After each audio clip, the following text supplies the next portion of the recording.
Alright mga tropa, welcome back to my channel. So for today's video gagawa natin ng content itong pagpasil natin sa sa Agusan mga tropa. Ang iba dito mga tropa is picture lang kasi nasa sasakyan kami mga tropa nung papunta na kami ng Davao.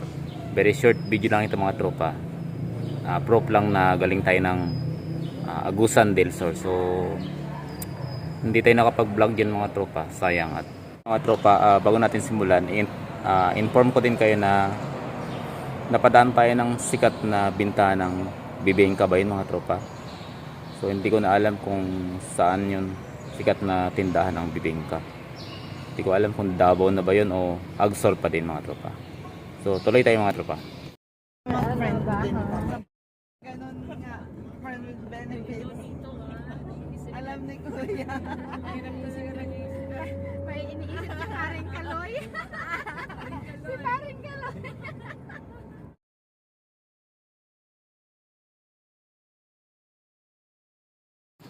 Alright mga tropa, bis kay